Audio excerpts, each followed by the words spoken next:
హైదరాబాద్ ఉస్మానియా హాస్పిటల్లో high tension వాతావరణం నెలకొంది. ర్యాగింగ్ భూతానికి పీజీ స్టూడెంట్ బలైంది.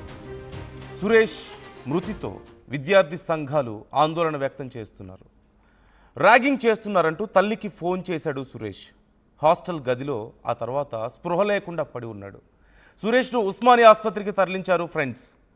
సీనియర్లపై ఈ నేపథ్యంలో కఠిన చర్యలు తీసుకోవాలంటూ ఉస్మానియా ఆసుపత్రి వద్ద గిరిజన సంఘాలు ధర్నా చేస్తున్నాయి. 3 నెలల క్రితమే పీజీలో చేరాడు సురేష్. సురేష్ స్వస్థలం మహబూబ్నగర్ జిల్లా చిన్నతండా అంటూ తెలుస్తోంది. తనని సీనియర్లు ర్యాగింగ్ చేస్తున్నారు అంటూ తల్లికి ఫోన్ చేసి బాధపడ్డాడు సురేష్. ఆ తర్వాత కొన్ని గంటల్లోనే అతను మృతదేహమై కనిపించాడు. ఇప్పుడు ఆ తల్లి మీకు అదిగో స్క్రీన్లో కనిపిస్తుంది. గుండెలు బాదుకుంటూ నా కొడుకుని నాకు తెచ్చివ్వండి అంటూ మోకాళ్ళ మీద కూర్చొని గుండెలు బాదుకుంటూ ఏడుస్తున్న తల్లిని మీరు చూస్తున్నారు. సురేష్కి న్యాయం జరగాలి అంటూ ఇప్పుడు విద్యార్థి సంఘాలు ఆందోళన వ్యక్తం చేస్తున్నాయి. మీరు స్క్రీన్లో చూస్తున్నారు అది కూడా. సో అసలు అక్కడ ఏం జరిగింది? ర్యాగింగ్ని బ్యాన్ చేసి ఎన్నో ఏళ్ళు గడుస్తున్నా ఇంకా ర్యాగింగ్కి ఎక్కడో ఒక చోట ఇలాంటి వాళ్ళు బలవ్వాల్సిన పరిస్థితి ఎందుకు వస్తుంది? ఆ యాజమాన్యం ఏం చేస్తుంది? డీటెయిల్స్ తెలుసుకుందాం. పవన్ జాయిన్ అవుతున్నారు మా ప్రతినిధి. పవన్, ఏం జరిగింది? ఫుల్ డీటెయిల్స్తో మాకు చెప్పండి. ఎస్ నందు, హైదరాబాద్ లో ఉన్న ఉస్మానియా గవర్నమెంట్ హాస్పిటల్లో హై టెన్షన్ వాతావరణం నెలకొనింది. ఏదైతే అందులోనే ఇటు తన MBA పూర్తి చేసుకొని పోస్ట్ గ్రాడ్యుయేషన్ కోసం ఉస్మానియా మెడికల్ కాలేజీలో చేరిన ఏదైతే సురేష్ ఉన్నాడో అతను సుమారుగా కొద్ది నెలల క్రితం మొదటి ఫస్ట్ ఇయర్ అందులో జాయిన్ అవడం జరిగింది. అందులోంచి వర్క్ చేస్తా ఉన్నాడు. కానీ సడన్ గా ఒకరోజు ఈ రోజు ఉదయం తెల్లవారుజామున అతను శవమై తేలడం జరిగింది. తీరా ఎందుకు జరిగింది అన్ని ఆరా తీస్తే గతంలో జరిగిన విషయాలన్నీ కూడా బయటకు తోడడం జరిగింది. పలుమార్లు అమ్మ నన్ను సీనియర్లు ర్యాగింగ్ చేస్తా ఉన్నారు, ఇటు HODలు నన్ను టార్చర్ పెడతా ఉన్నారు, ఈ పని వారం నేను తట్టుకోలేకపోతున్నాను అంటూ పలుమార్లు ఇటు తల్లికి ఇటు మేనమామకి పదే పదే ఫిర్యాదు కావడం జరిగింది. అయినా కూడా లేదమ్మా నేను చదువుకుంటాను, నేను పూర్తి చేస్తానంటూ కూడా ఇంట్లో వాళ్ళకి చెప్పి కొద్ది రోజుల క్రితమే మళ్ళీ తిరిగి హాస్టల్కి రావడం జరిగింది. హాస్టల్కి వచ్చిన నైట్ కూడా తల్లితోటి మాట్లాడడం జరిగింది. సరేమని చదువుకుంటా అన్నాడు. కానీ ఆ తర్వాత తెల్లవారుజామున కూడా సుమారుగా ఒక అరగంటకు పైగా తల్లితో మాట్లాడడం జరిగింది. నేను స్నానం చేసి ఇటు డ్యూటీకి వెళ్తానమ్మా అని కూడా చెప్పడం జరిగింది. ఈ అరగంట గ్యాప్ లో వెళ్తాను డ్యూటీకి అన్న అరగంట గ్యాప్ తర్వాత మళ్ళొక తల్లికి ఒక ఫోన్ రావడం జరిగింది. మీ అబ్బాయి స్పృహలో లేడు, పల్స్ రేట్ పడిపోయిందమ్మా అంటూ కూడా తల్లికి ఫోన్ రావడం జరిగిందంట. పుట్టిన వాళ్ళందరూ కూడా పరిగెత్తుకొచ్చేసరికి అతని ఒంటిపై ఎలాంటి గాయాలు లేవు.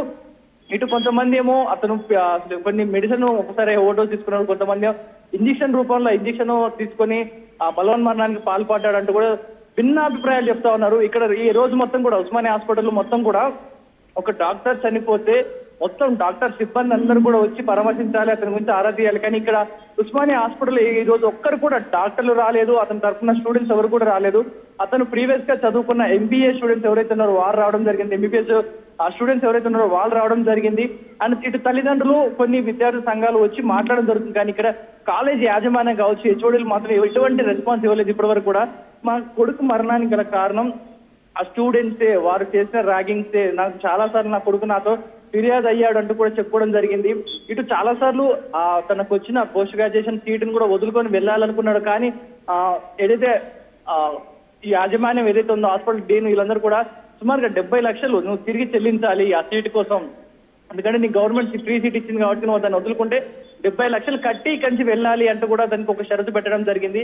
ఇటు ఆ 70 లక్షలు కట్టలేక అందులో తనకు వచ్చిన సీటు ప్రకారం చూసుకుని సర్జికల్ గా రావడం జరిగింది, సర్జన్ గా రావడం జరిగింది. అతనికి సర్జన్ చేయడం ఇష్టం లేదంటూ కూడా తన ఫ్రెండ్స్ చెప్పడం జరిగింది. ఏదైతే MBBS చేసినప్పుడు తన తోటి ఫ్రెండ్స్ తో మాట్లాడినప్పుడు ఆ MBBS చేసిన తర్వాత తన సర్జన్ నీకు ఇష్టం లేదు, కానీ తనని బలవంతంగా అందులో ఇరికించడం జరిగింది. సుమారు 24 నుంచి 36 గంటల డ్యూటీ వేయడం జరుగుతుంది, కంటిన్యూస్ డ్యూటీగా.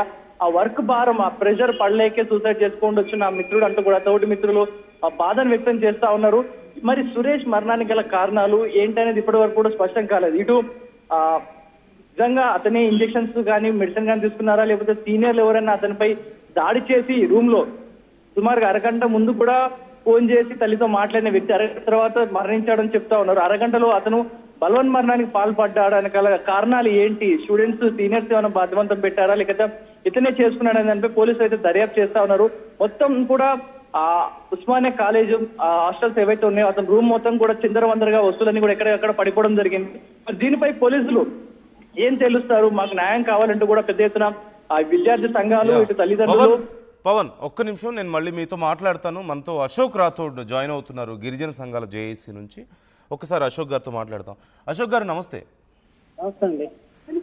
అశోక్ గారు, మీరు ఇప్పుడు అక్కడ ఆందోళన వ్యక్తం చేస్తున్నారు, అందరూ విద్యార్థి సంఘాలు గిరిజన సంఘాలు వచ్చారు, ఆందోళన వ్యక్తం చేస్తున్నారు. సో మీకున్న సమాచారం ఏంటి? అంటే మాకు తెలుస్తున్న సమాచారం ఏంటంటే ర్యాగింగ్ చేశారు, at the same time work burden చాలా ఎక్కువగా ఉంది, టార్చర్ ఫేస్ చేస్తున్నాను, ఇది నేను తట్టుకోలేకపోతున్నాను అని చెప్పినట్లుగా తెలుస్తోంది. అదే కారణమా? ఇది బలవన్ మరణమేనా? అసలు ఏం జరిగింది? మీకున్న సమాచారం ఏంటి ఈ అంశానికి సంబంధించి?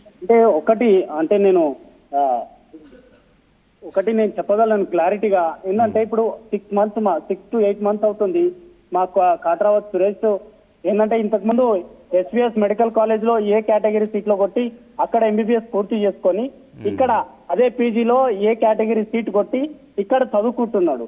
అంటే ఇప్పుడు 8 months అవుతుంది.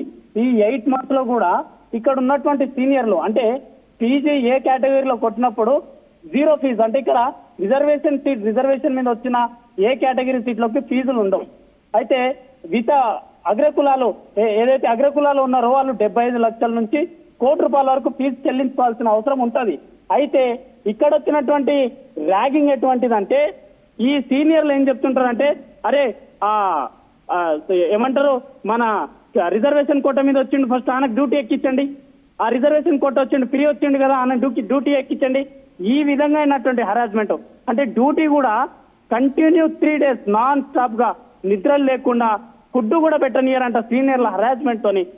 ఈ మాట కదే పదే సురేష్ మాకు చెప్పలేదు.